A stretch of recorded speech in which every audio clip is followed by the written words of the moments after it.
शांति के लिए 2 शब्द कहने के कष्ट करें। ओम शांति। एक तो ईश्वर न करे कि हम सबको ऐसे द्वारा इस प्रकार से इस घटना के और ऐसी कोई भी घटना के लिए हम सबको यहाँ एकत्रित होना पड़े।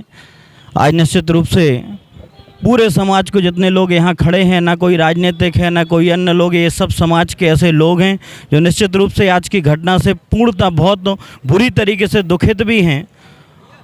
और जैसे एक देश में माहौल बन रहा है, एक तो आपका पहलगाम का चाहे हमला हो और उससे बड़ी घटना जो हमारे बड़ा लहरा में घटित हुई है, मैं पूरे समाज के जितने युवा जन खड़े हैं उनसे केवल एक आखिरी अनुरोध करके अपनी बात को ख़त्म करूंगा कि आपसे हाथ जोड़कर मेरा निवेदन है, आपसे करबद्ध प्रार्थना है कि सबसे ज़्यादा जो ये बीज बोया जा रहा है वो ये सोशल मीडिया, मोबाइल फ़ोन और इन सब के जरिए सबसे तेज़ गति से हम सबके बीच में जा रहा है। जैसा भी आदरणीय भाई साहब भी कह रहे थे, आप सबसे मेरा आग्रह है कि नशा और ये सोशल मीडिया, इन दोनों पर अगर आप सब लोग लगाम लगाना शुरू कर दोगे तो हम सबको यहाँ द्वारा इकट्ठा नहीं होना पड़ेगा। जितने हमारे यहाँ भाई प्रियजन छोटे और बड़े भाई खड़े हैं उन सबसे आग्रह है कि सोशल मीडिया पे जो भी पोस्ट करें वो सकारात्मक हो, जो आप वहाँ डालें जो चलाएं वो सकारात्मक हो। और हम नशे से कैसे बच सकते हैं, क्योंकि इससे अगर आप बच जाएंगे, जितनी हमारी यहाँ युवा पीढ़ी खड़ी है और इस पर अगर हम लगाम लगाएंगे और अपने पड़ोस में,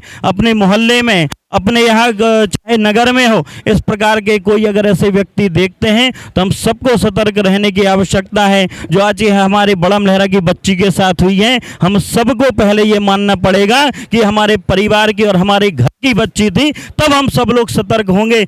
आज भी हमारे मन में ये भाव नहीं आएगा तो ये तय मान के चलो कि आगे आने वाली फिर से इस प्रकार की घटना के लिए हम सब तैयार रहें। अगर हम चाहते हैं कि इस पर अंकुश लग जाए तो यहाँ खड़े हुए प्रत्येक व्यक्ति को, नगर में रहने वाले प्रत्येक व्यक्ति को और प्रत्येक घर के व्यक्तियों को ये सोचना पड़ेगा, चाहे वो माताएं हो चाहे बहनें हो, कि वो हमारे घर परिवार की माताएं बहनें हैं। हम सबको आगे आकर उनकी रक्षा करनी पड़ेगी और उन सबके लिए अपने परिवार के भाव की तरह उन सबको भी मानना पड़ेगा, तो हम इस घटना को रोक सकते हैं। और इस घटना, चूंकि कल हम मौके पर भी गए थे भाई साहब, आपको बता दें मैं वहाँ भी था और ये पूरे घटनाक्रम को देखकर निश्चित रूप से मन बहुत, जितना मतलब आपको बता नहीं सकते कि उस समय कैसी कल्पनाएं मन में आ रही थी और क्या हो रहा था। उस परिवार की दशा, जो दुर्दशा थी, वो मैंने अपनी आंखों से देखी है। मैं भी वहाँ था, पूर्व विधायक जी भी थी, वर्तमान विधायक जी भी थी, सब लोग कल हम लोग वहाँ वो थे और पूरा प्रशासन भी था। आप सबसे भी मैंने जो कल वहाँ दुर्दशा देखी,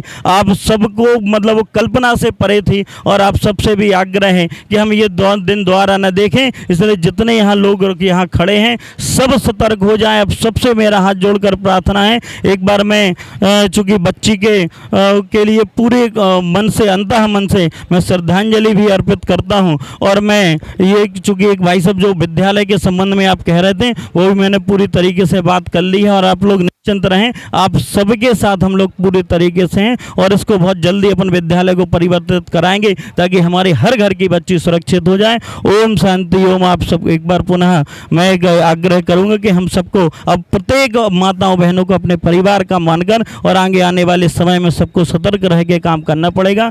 ओम शांति।